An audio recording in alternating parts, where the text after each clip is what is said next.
시청 보건연구원에 근무하고 있는 이재입니다. 발표할 주제는 하수처리장 방류수를 재활용하기 위해서 응집공정, 기타 응집부착 멤브레인 공정을 복합 공정으로 연구를 하고 있습니다. 근데 이 중에서 응집공정이 미치는 효과에 대해서 연구하는 결과를 보고드리고 있습니다.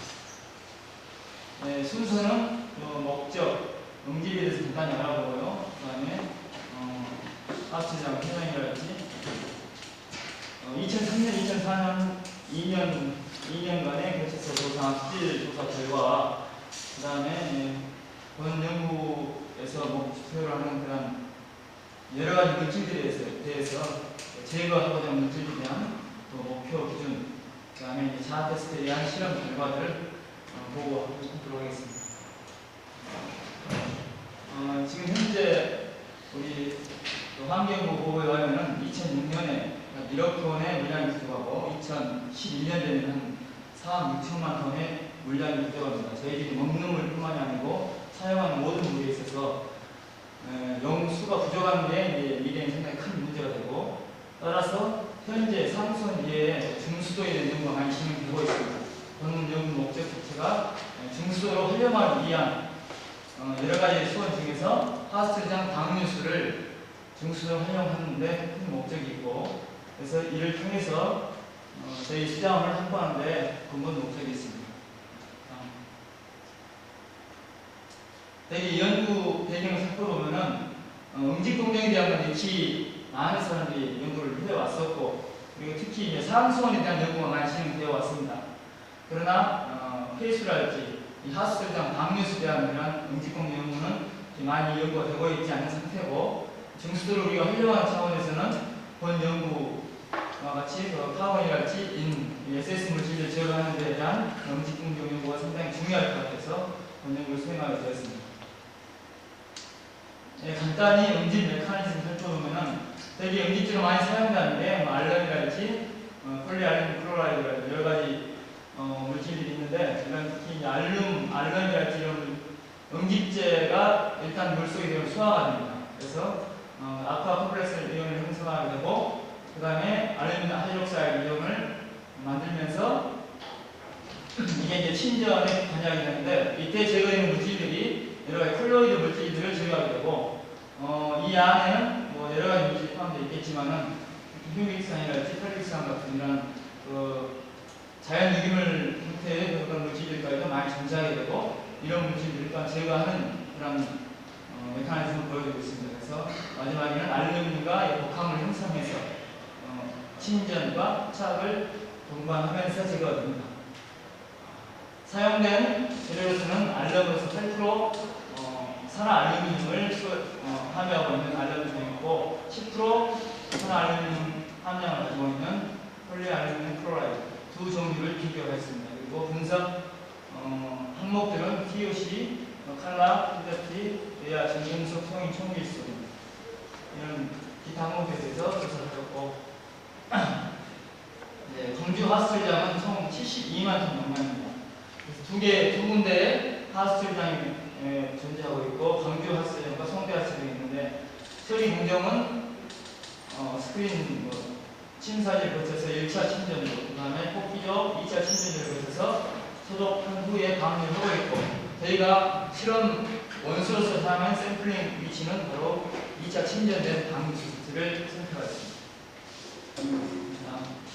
네, 수집은 2003년부터 2004년 10월까지 조사한 결과고, 주요 항목으로는 BOD가 유입수가 약 23.7이었는데 유출수가 4.3, 제거 효율이 약 97%에 육박하고 있고, COD 같은 경우는 약 90% 정도 제거 효율을 나타냈습니다. 2003년도에 색도 경우 약 16도 정도 나왔고, 탁도는 그렇게 높은 편은 아니었고, 인이나 질소가 이렇게 나왔습니다. 2004년도에 조사한 결과도 2003년과 유사하지만 약간씩 데이터가 올라가는 것을 보여주고, 특히 색도의 경우 약 30도에 육박하는 상당히 높은 그러한 조건을 나오고 있고, 저희가 재활용을 위해서 저희 이제 중수도법에서 규정하고 있는 기준이 있습니다. 그래서 규정하고 있는 그 기준이 현재 10ppm, GPOE 같은 경우는 10ppm, COD 20ppm. 그 다음에 방유수 기준이죠. 이 가로 안에 있는 재료들.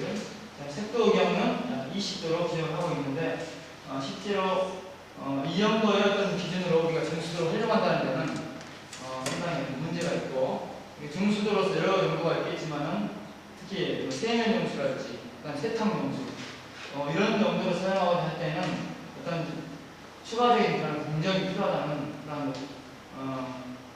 추가적인 공정이 필요하게 되고, 이에 따라서 이제 이런 물질에 대한 그 목표 수질, 우리가 제거해서 기준으로 삼고자 하는 목표 수질을 추가적으로 정하고자 합니다. 앞에 도표를 그래프로 보여드린 것입니다. 현재 거의 한 6%의 육박하고 기후 제거율이 COD의 제거율을 보여주고 있습니다. 2004년도 방유수의 수질 결과를 보여주고 BOD와 COD를 보여주고 있습니다. 다음 2003년도 총 질소와 총 인 제거 효율을 보여주고 있고, 되게 총 질소의 경우 약 60% 평균, 그다음에 총 인의 경우는 70에서 80% 정도 제거율을 보여주고 있습니다. 그래서 이제 월별로 탁도 변화를 조사한 결과인데요. 대체적으로 약 7월 근처에서 이 시기가 대리 강우가 많이 집중되어 내리는 시기이긴 하지만, 이때 탁도가 대체적으로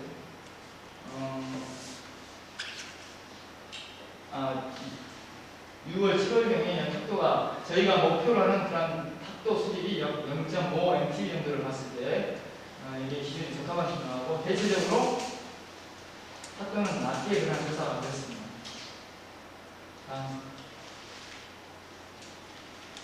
색도인데요. 색도는 저희가 먹는 물 기준으로서 약 5도 정도로 균형을 하고 있습니다. 그래서 우리가 세면용수나 세탁용수를 사용하기 위해서는 그 기준에 거의 육박한 목표 수치를 정해야 되지 않겠는가 해서 약 5도 정도 기준을 잡고, 저희가 이제 제거하고자 하는 이런 색도 물질들이 실제로 상당히 높은 농도로 분포하고 있는 걸 볼 수가 있습니다. 2004년도의 결과를 보여주고 있고, 색도와 탁도가 저희가 목표로 하는 그 기준보다는 높게 나타나고 있고, 이를 바탕으로 해서 정직 공정 효율을 살펴보도록 하겠습니다. 중금속에 대한 조사와 그다음에 염소이온, 경도 이런 부분에 대해서 조사를 했었는데, 대체적으로 염소이온 같은 경우에 평균 약 80 ppm 정도, 그다음에 경도 같은 경우에 77 정도, 알칼리도는 약 40에서 50, 그다음에 중금속의 유해 중금속, 나비랄지 카드뮴, 수은 이런 비소 같은 그런 유해 중금속은 거의 검출이 안 됐었고요. 철과 망간이 약간 검출됐습니다. 실질적으로 철 0.039 ppm이랄지 망간 0.048 ppm은 먹는 물 수질 기준보다 훨씬 낮은 농도로 나타남을 알 수 있습니다. 본 연구에서 여러 복합 검정 등을 통해서 제거하고자 하는 물질들이 색도와 탁도, 인, 그 다음에 냄새와 DOC 물질이 되겠습니다. 그래서 이에 대한 그런 조사치와 그 다음에 중수도 수질 기준을 내세우고 있는데, 우리가 원하는 그런 목표 수질 기준을 색도 경우는 5도, 탁도는 0.5 NTU, 그 다음에 총의 경우 0.1 ppm, 그 다음에 DOC 경우는 약 1.0 ppm 정도. 이 정도 수질이면은 거의 먹는 물 수질을 거듭한 수질이하고, 중수도로 사용하면서 상당히 여러 가지 다용도로 사용할 수 있고, 특히 고급 용도로 사용할 수 있는 수질이 되겠습니다. 응기공력 효율 조사를 위해서 4실험을 실시했는데요. 그 결과를 살펴보겠습니다.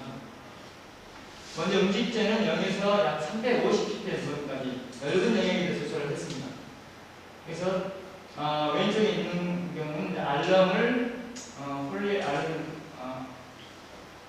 알럼 설페이트를 음식제로 사용했을 경우에 실제로 이제 탁도가 방류 속도가 낮았기 때문에 그 방류 속도가 낮은 총의 농도가 약 1mg 나왔을 때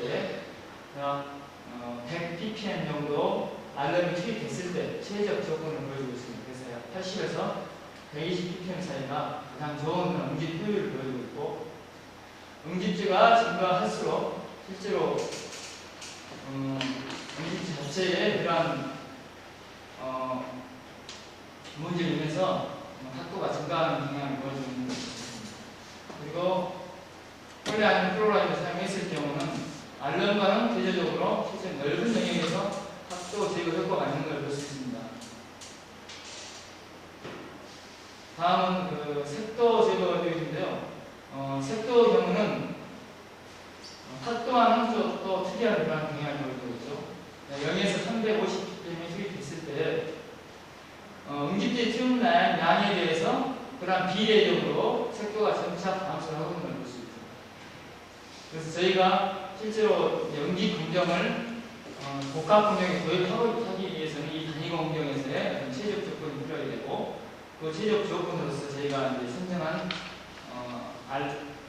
알럼의 그런 투입 농도를 약 100에서 120ppm 정도 그 정도를 보고 이때의 그 제거 효율은 약 40, 한 2% 정도 등을 볼 수 있습니다. 그 다음에 폴리 알름 클로라이드 사용했을 경우는 알럼을 사용했을 경우보다 제거 효율이 좋죠.